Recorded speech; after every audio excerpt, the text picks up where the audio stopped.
Most people don't realize this, but the biggest opportunities in crypto usually show up when nobody's paying attention.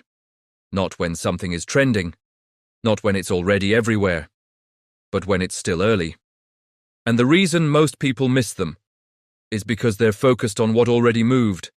They see Bitcoin going up, they see big altcoins trending, and they assume that's where the opportunity is. But by that point, a lot of the upside is already gone. Because in crypto, timing matters more than almost anything. And right now, we're starting to see that shift happen again. The market is slowly heating back up. Sentiment is improving, and capital is starting to rotate.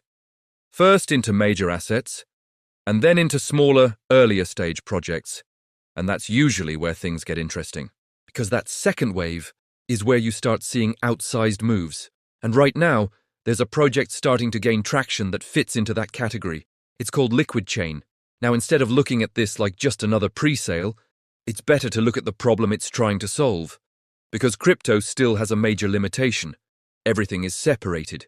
Bitcoin holds most of the capital. Ethereum runs the majority of DeFi. Solana focuses on speed, but liquidity between them is fragmented. Moving assets across chains is still inefficient, slow, and sometimes risky.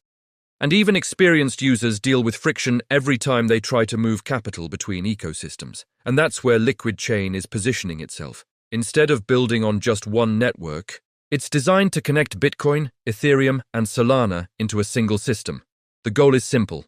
Allow liquidity to move more freely across ecosystems, without the usual friction.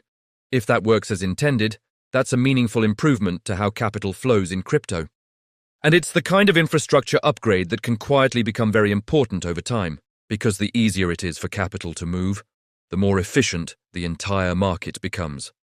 And historically, infrastructure plays like this tend to gain attention as usage increases. Now here's where timing comes in.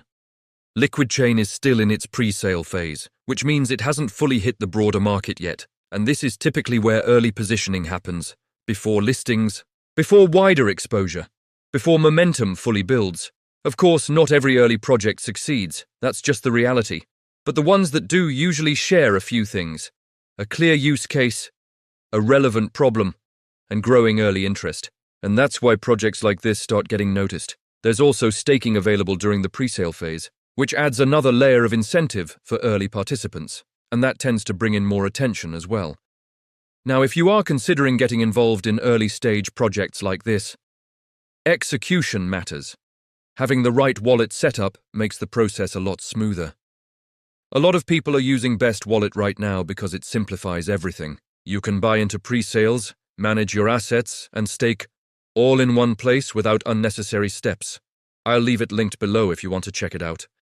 At the end of the day, this isn't about hype, it's about timing, recognizing when something is early, and understanding what it's actually trying to build. Because once attention fully shifts, that early window starts to close. And right now, LiquidChain is still in that early phase, and if you're interested in staying ahead of the market, that's exactly what we focus on here. Breaking down crypto news, highlighting early-stage projects, and giving you a clearer picture of what's actually happening.